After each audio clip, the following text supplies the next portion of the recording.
Today on Dr. Phil, a bulimic mother whose baby almost died He wasn't breathing. It was the worst feeling ever. is having another child. You made the decision to get pregnant knowing you were bulimic. That's right. Somebody's going to have to explain to me how that makes sense. Plus, she thinks her daughter's lifestyle is devious. I denied it because I was scared. I was afraid. In our home, that is not acceptable. I just think that you're dead wrong.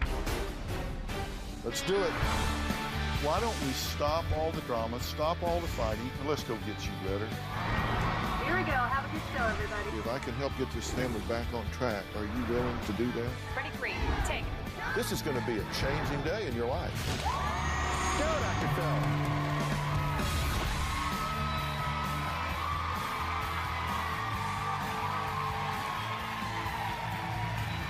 How are y'all? All right. Lisa may look like a happy, young, nurturing mother, but simmering just beneath the surface is a secret so dangerous that the minute we read her email, we arranged for her to get on a plane. You see, Lisa revealed to us that she's bulimic. She gorges herself on tons of food, then throws it all up. She does this over and over again every single day. Lisa confessed that she never stopped the binging and purging, even when she was pregnant with their 2-year-old son, when she practiced this deadly ritual as often as 10 to 15 times a day. Take a look.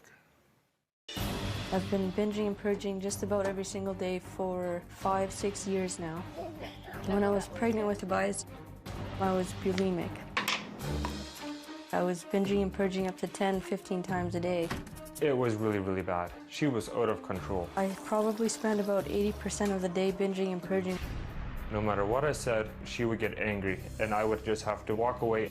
I was worried that the baby wasn't getting enough food, so I tried to eat something right after I purged, and that's usually what would trigger another binge.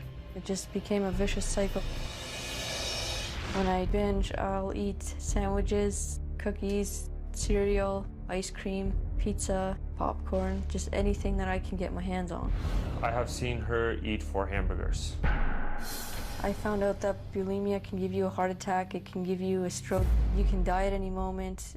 I was so worried about her having a miscarriage. I wanted to stop, but I just couldn't. It was devastating. There was nothing I could do. When Tobias was born, he didn't breathe for a few minutes. It was really scary. And I thought he was just gonna die. I knew it was all my fault. Give me 5. Give me 5. Yeah! It's not just a gift that Tobias is healthy. It's a miracle. Well, it gets worse. Lisa's shocking revelation is that she is currently 12 weeks pregnant, and she is still very much bulimic. I'm 12 weeks pregnant with our second child. I thought having a second child would really solve my problems with bulimia. Getting pregnant hasn't taken care of my eating disorder. I just can't stop. I currently purge about 4 to 5 times a day. I don't binge and purge when I'm with other people. It only happens when I'm alone. And I drink soda with whatever I eat because it helps me to get rid of the food faster. I eat lunch, and most of the time I cannot keep that down. I go into the bathroom, turn on the shower, I turn on the fan so that nobody can hear me, and then I purge. I had pizza and I felt very full afterwards, so I went to get rid of it. I feel very guilty right now, and I feel disgusting. I wish it would never happen again. I swear to myself it won't happen again, but it always does. I'm really scared for this baby because with Tobias, I really think we just got very lucky. I feel very guilty that I can't make her stop. It's beyond my control. Every time I purge, I think about how I just might have hurt the baby. I'm just really worried about how the baby's doing, if it's even alive. Now, here's my first question, because I want to be sure I understand this right. You both consciously made a decision to get pregnant a second time, knowing that you were an active bulimic. That's right. So you knew that this disease had a grip on you. You knew that you were unable to stop, or at least had been unwilling to stop, and you got pregnant knowing that. Somebody's going to have to explain to me how that makes sense. It all does not make sense. It was one night where I said, this is enough. You have to do something, you have to stop, and I don't care what it takes. So she packed her bags, she went to Mexico to live with her parents for a couple of weeks. When we were on vacation earlier this year in Mexico, her bulimic stopped. For 3 whole weeks, she did not have a single problem with it. So when this was so bad again, a couple months ago, I told her, pack your bags, go to Mexico, stay there until you have this resolved. She stayed there for a couple of weeks, she was fine again. Over the time she was in Mexico, that's where we found out she was pregnant. You said it 3 times in a row. You keep repeating yourself. She went to Mexico. Yeah. Before she did well. She went back this time, she did well for a couple of weeks. Then you told me again, then you told me again, now you've told me for the 3rd time. Why are you telling me even the 1st time? This isn't responsive to my question. You made the decision to get pregnant knowing you were bulimic, knowing you had this disease. Tell me why. I want to know what your rationale was. Don't tell me about Mexico a 4th time. Why did you do it? Why did you decide? Did you think she would stop? I think that she would stop so that she would come back from Mexico and she would stop and have a healthy pregnancy throughout the whole thing, and we'd be able to have another child happily.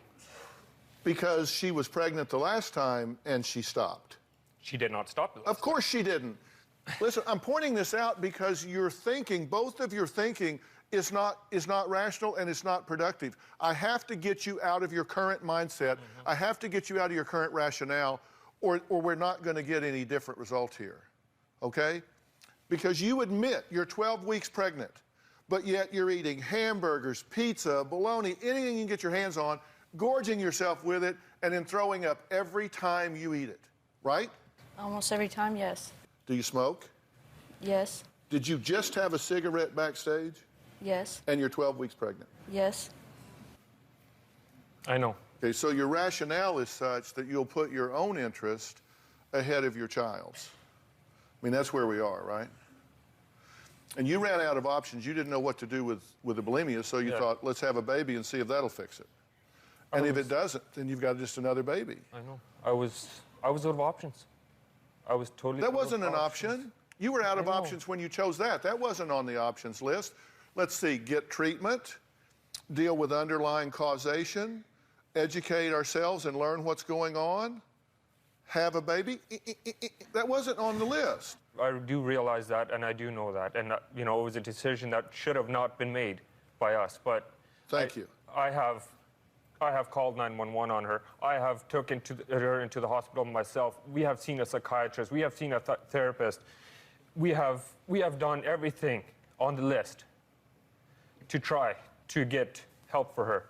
Nothing. It seems like she just goes in for the visit.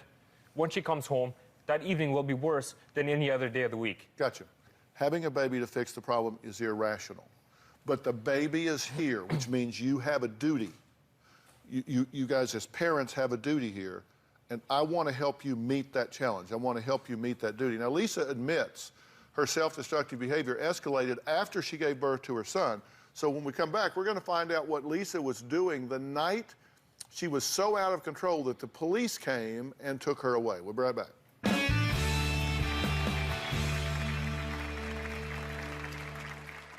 David had to call the police twice. I was taken to the hospital both times. It's something that nobody should ever have to live through. It made me feel so guilty.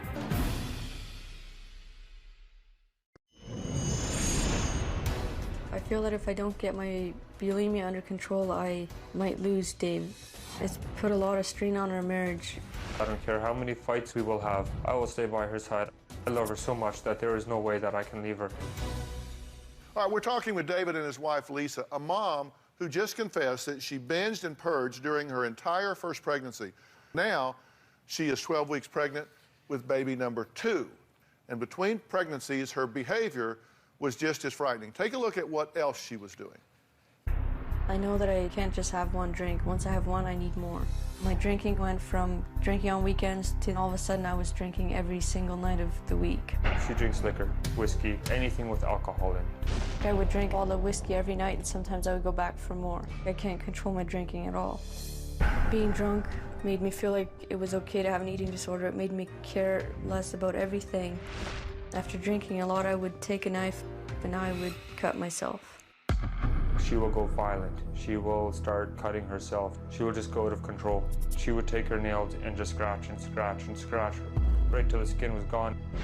My drinking has gotten so out of control that David had to call the police twice. I was taken to the hospital both times. It's something that nobody should ever have to live through. It made me feel so guilty. I'm really scared that after this baby is born, I'm going to go back to drinking. My greatest fear is that if she doesn't die from her eating disorder, she's going to die from drinking.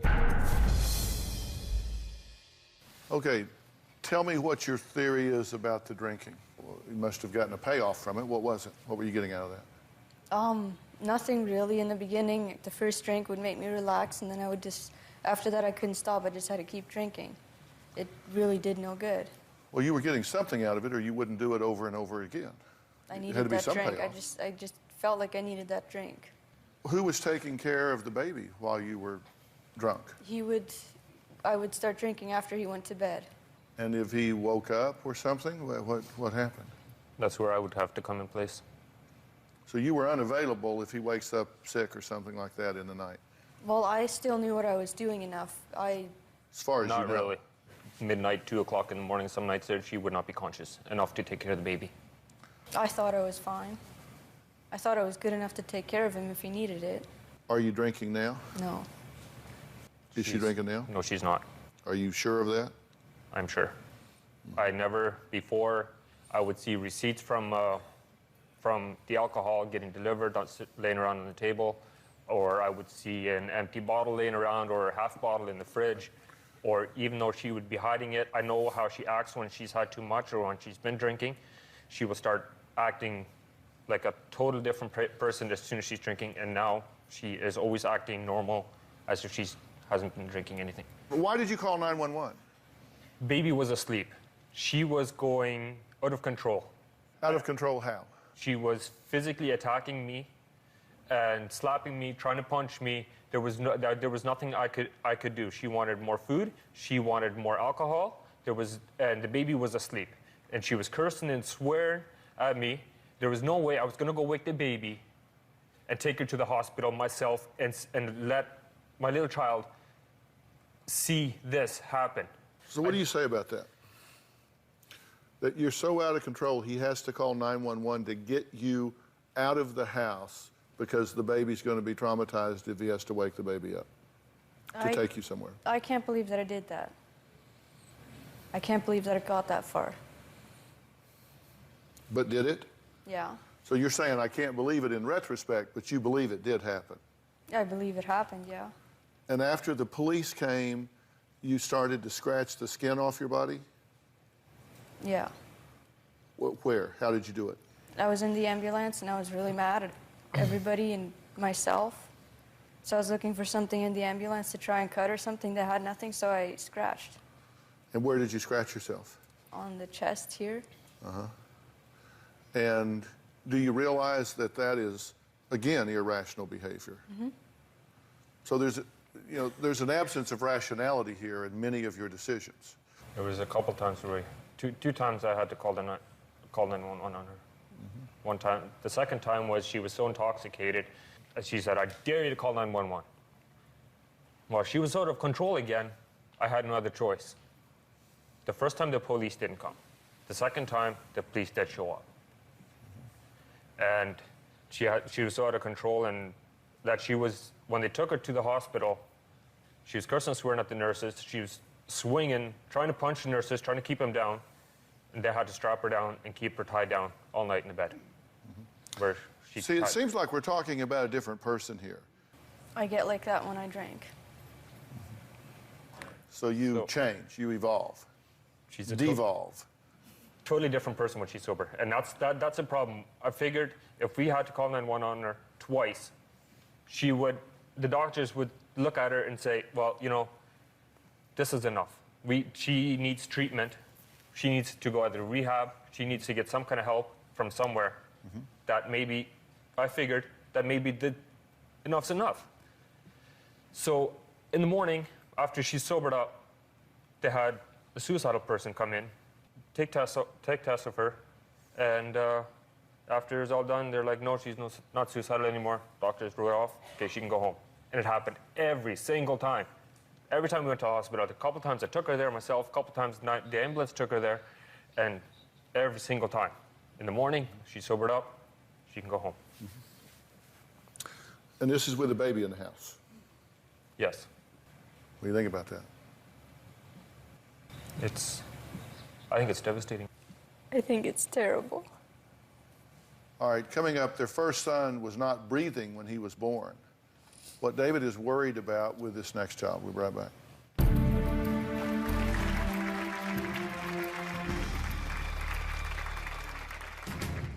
A lot of times after I purge, I actually think I'm going to die. My heart beats way too fast, and I really think that I might all of a sudden have a heart attack. I don't want to call 911 because I'm afraid it might be a false alarm, so I just lie down and I try not to move.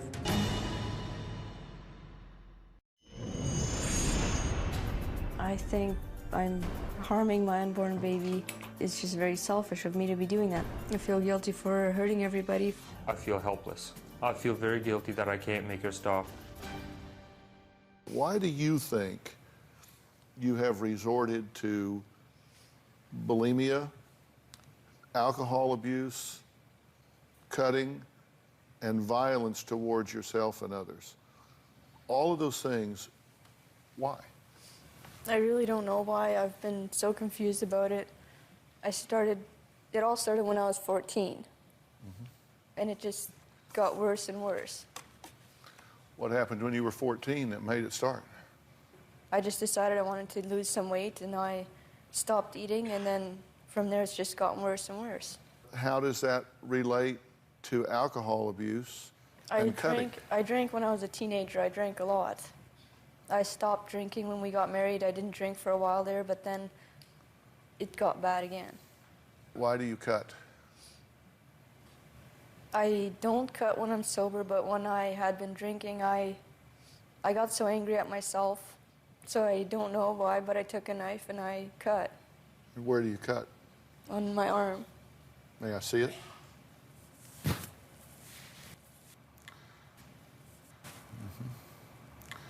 So you've cut more than once? Yes. You don't like your thoughts either, do you? So what do you think? What do you think that upsets you so much? The guilt. The people that I'm hurting. I'm just such a terrible person. I don't deserve to be here. Tell me what you say.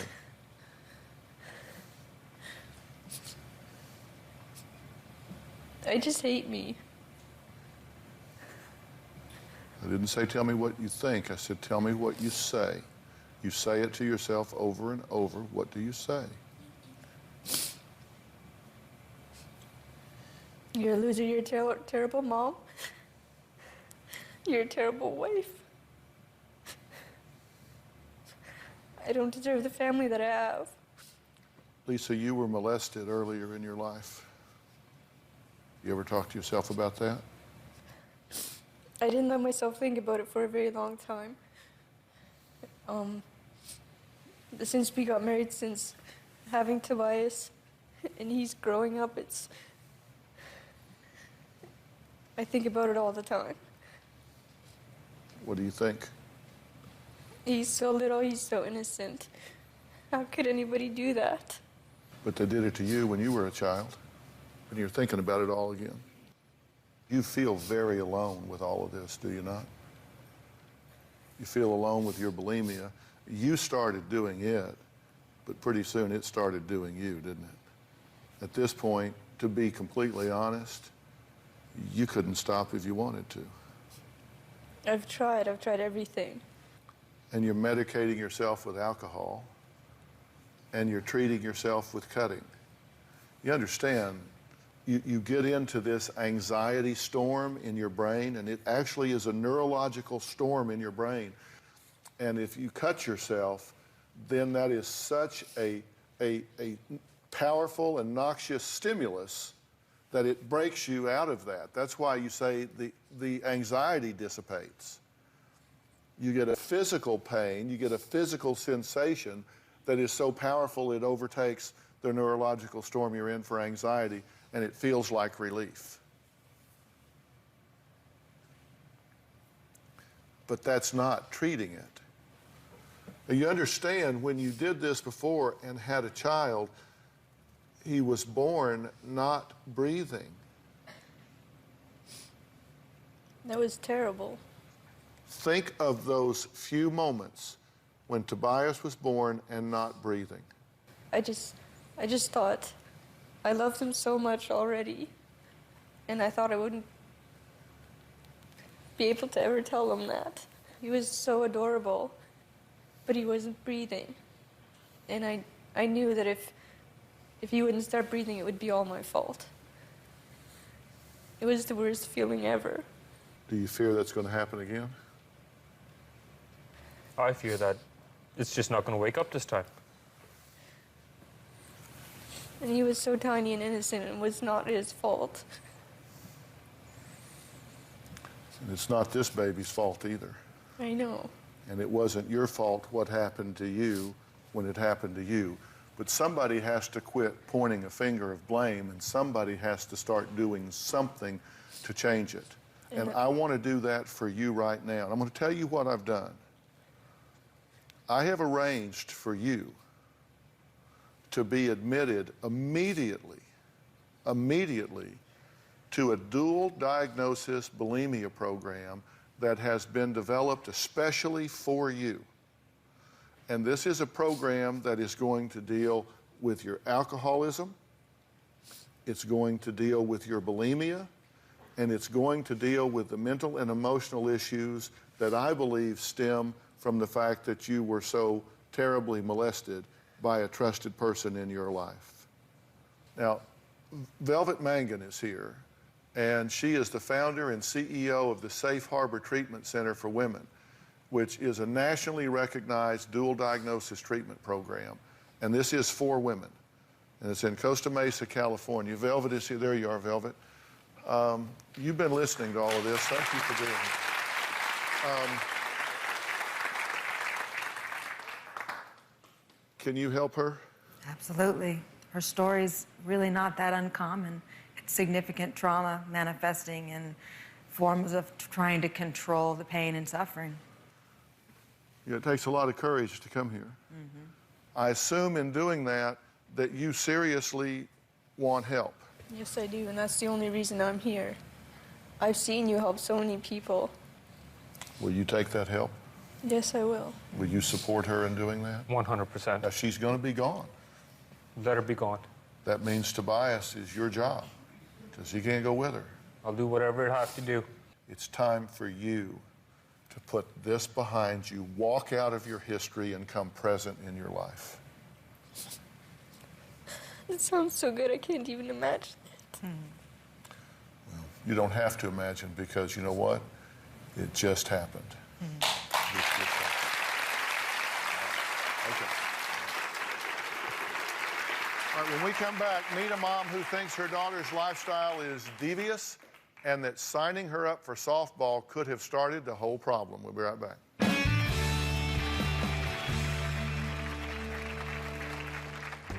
I confronted Doreen. I denied it because I was scared. I was afraid. The thought of her lifestyle makes me sick to my stomach.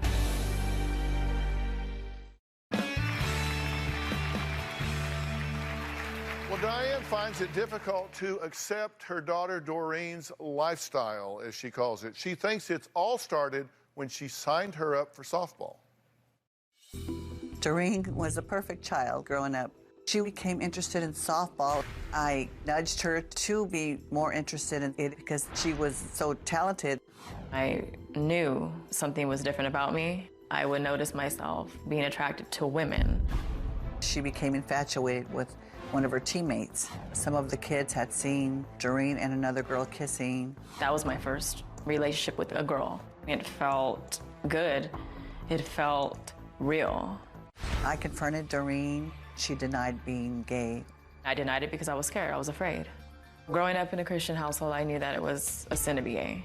Doreen is gay, and the thought of her lifestyle makes me sick to my stomach. I believe that if I hadn't put her into softball, that she may not have been gay. Softball did not contribute to me being gay. I was gay before I even started playing softball. It's something that you're born with, not a choice. I did not choose to be straight. I believe everyone is born straight. I believe that homosexuals are similar to drug addicts, alcoholics, people who have addictions. They're looking for something. My mom has tried to convert me from gay to straight by taking me to therapy. I believe Doreen could stop being gay. To me, that was just really ridiculous. Doreen, she's so beautiful. She could get any man. We will never accept homosexuality. I feel like I've lost my daughter. My mom just needs to know that this is who I am and who I was made to be. And if I could change who I am, I would, but I'm sorry. Well, okay, we heard from you in the tape, so let me hear from you now. What do you think about what your mother is saying and how she feels about all of this? I just feel, I resent myself. I feel confused and ashamed. What are you ashamed of? Who I am. And who are you? Who are you that you're ashamed? A lesbian. And you're ashamed of that because why? Because of what your mother's saying? Because of what you think, feel, believe? What you've been taught? Tell me. What I've been taught and how I make my mother feel. And what I am how it's looked as from the Christian community. Right. And how do you feel about her reactions here? Well, I know that that's how she feels, and I know it hurts her. I reacted in anger, you know, just very upset, not understanding why she would choose this, because I believe it's a choice. And I just don't understand that. When she was a little girl, she was the perfect little girl, and she was a little girl, you know. And then I started to notice things at a certain age when she started playing softball. Because you say flat out, you just will not accept gay. Yes. As just, if that's who she is, what does that mean? If she's gay, you're done with her? No, oh no. I just will not accept the relationship with whomever she's having a relationship with. Okay, but you think that she got on this softball team and she met people or a person on that softball team that caused her to be gay? Yes, I think that contributed to it. I know who I am, and I feel inside that these feelings I feel for women are real. And it's not because of softball. I wouldn't want to live a lie, and that's how I honestly feel. And I'm telling you the truth. But you said you didn't know who you were. You said, I'm confused. I don't know how I feel. I don't know what I think. Now you're speaking with more clarity. Well, I'm saying I feel like I am confused because because I want to please my mom. I wish I was straight, and I wish I could be, and I could change myself, but I feel that this is who I am. But your thought is if she will see a competent counselor, they will unravel all this confusion for her and the false sense of security she has in romantic relationships with women, and then it will all come clear to her that she's straight as a string and she'll get on with her life. Yes. Okay, well, let's talk about what I think about all that when we come back.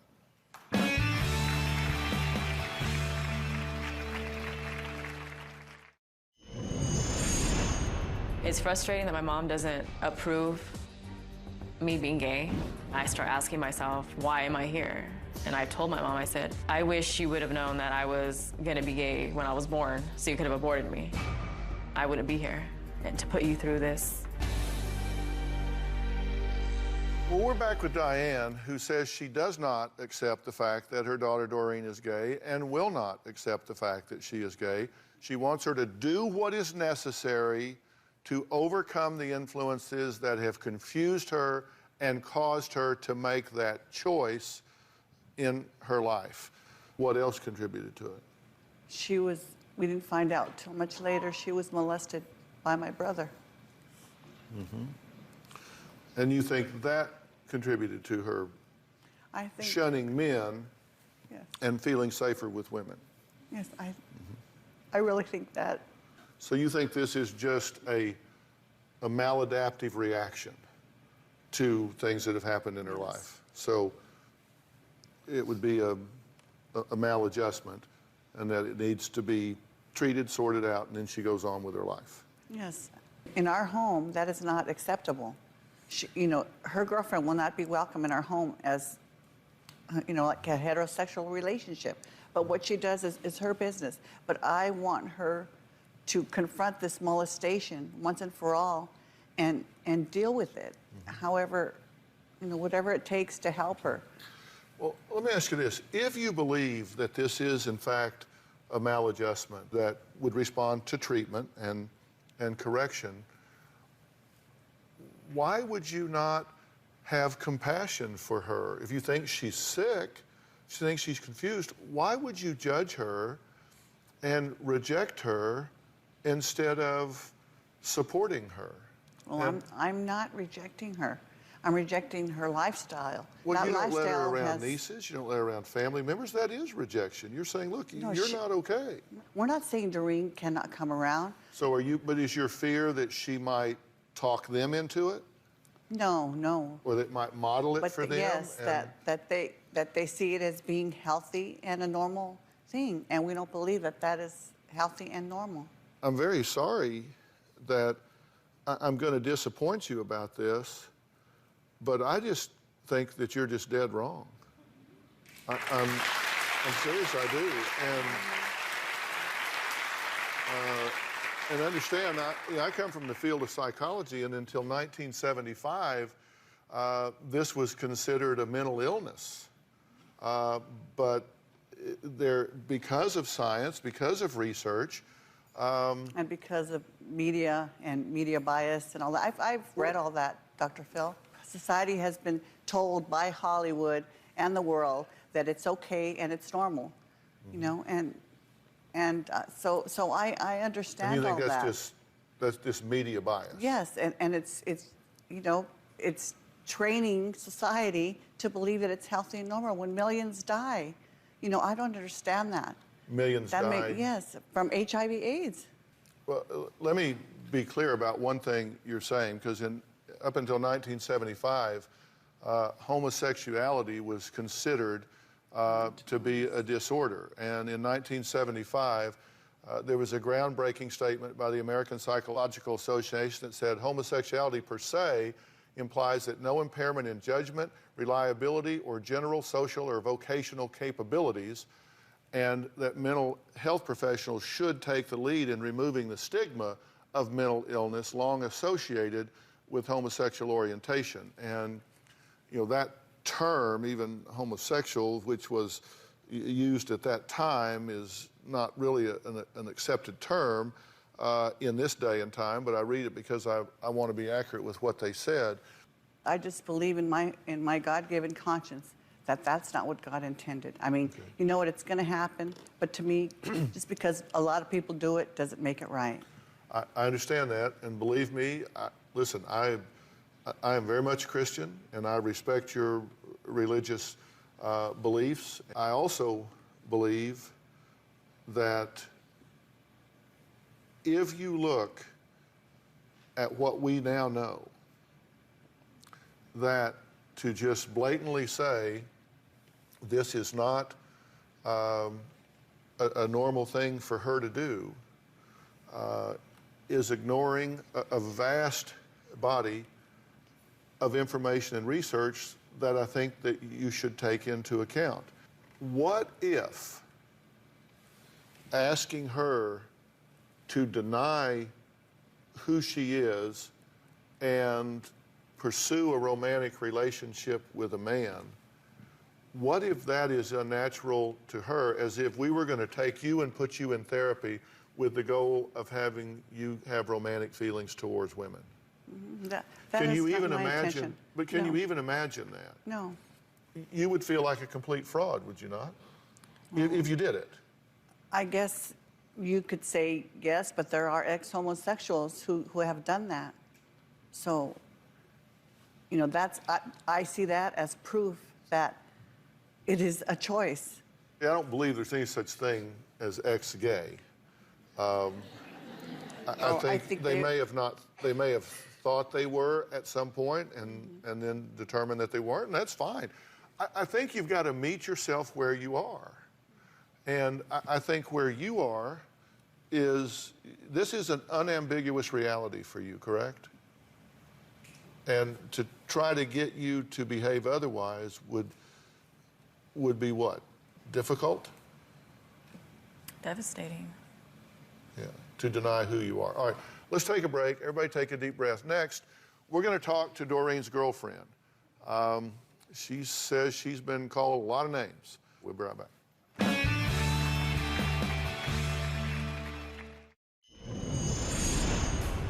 Anna and I have been together for 10 years. I can't imagine my life without her. My mom doesn't support my relationship with Anna. Anna's been nothing but a bad influence. She's called me fat, she's called me a slut, an uneducated wetback. I wish they would break up. I would like my daughter back. Recently, Anna and I got engaged. I have not told my family that I'm engaged. I'm afraid that if I tell them, they may disown me. Diane needs to know that we are going to be together forever, and she needs to get over it. Now, Anna says Diane shouts nasty names at her. This is Anna, is that true? Yes. What does she say to you? She calls me fat, a slut, a whore, a jabba. She's called me worse. Yes, I have called you worse, but I also wrote you a letter, an apology letter, a few weeks ago, about apologizing. a couple of weeks ago, before we were going to be on the show. Yeah. I never, ever went to confront her or hurt her or say anything bad to her. You're lying. Whatever, you used to go to my house all the time. It was between me and Doreen. If Doreen and I were texting, and then I would get a text and it would be Anna. I never, ever went out of my way to attack her because it's her business. She would go to my parents' restaurant all the time and tell my mom stuff. Sorry, what are you saying? I'm sorry. She would always go to my parents' restaurant and tell my mom everything. She would write me nasty emails telling me that I'm going to rot in hell, that what we're doing is not right. I've never called her names to her face. And when I went to her mother's home, it was to show her mother a letter that she wrote, a vulgar letter to Doreen, saying that she couldn't wait for her to her, and just really, really disgusting. Well, what do you say about all of this? It's crazy. It's stressful for me. And I feel like I'm my worst enemy right now because I'm not at peace with myself, and I feel like I have no support from my family at all. And what are you at war with yourself about? I ask myself, why am I here? Why was I created? If I was going to be gay, if, I have to struggle like this the way I do. And I blame myself. For me being gay. I just blame myself, and I wish I could be straight so I wouldn't have to deal with all of this. See, what if blaming yourself for being gay is like blaming yourself for being tall? You can't get shorter. Let me give you some good news. Because you don't feel like you're getting very good news from me, are you? No, not really. Not really, that's okay. Listen, I take very seriously, and I think she says she's confused, and I don't judge you because I think you're confused, and I think you mean well. I really do. I disagree with you, and that's my right. But I said I was going to give you some good news. The good news is if you're right, if this is just a phase, if she isn't lesbian, if she is in fact just confused, that will sort out. Let me tell you what I do agree with your mother about. I do agree with your mother that given that you have been molested, that really changes who you are. Seriously, it does. I mean, it causes you to think about things differently, and when it happens at a young age, it can create some cognitive patterns, some thought patterns that are just inaccurate and can program you, set you up to make some really bad choices in your life. Creates a wound that needs healing. And you really do need help with that. If that has not been dealt with, if you've not had specialized help that deals with survivors of molestation and helps them to regain their focus, then you really would benefit from that. And I would be more than happy, as my gift to you is to arrange that kind of specialized help for you. to work with you to help sort that out. What do you think? I like that. Which part? I mean, getting help with my molestation and healing from that. Yeah. You need that, don't you?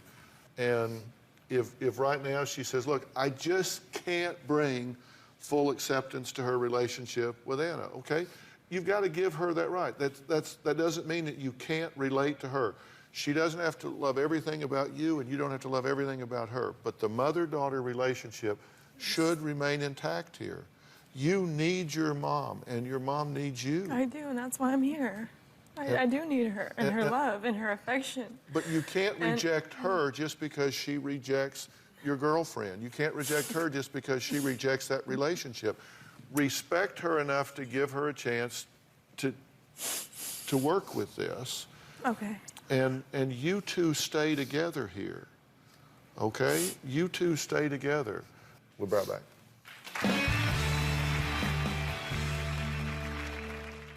I want to thank all of our guests today, especially Velvet Mangan, founder of Safe Harbor Treatment Center for Women in Costa Mesa, California. Go to drphil.com where you can find so much more about this, including a section where moms can share their own revelations.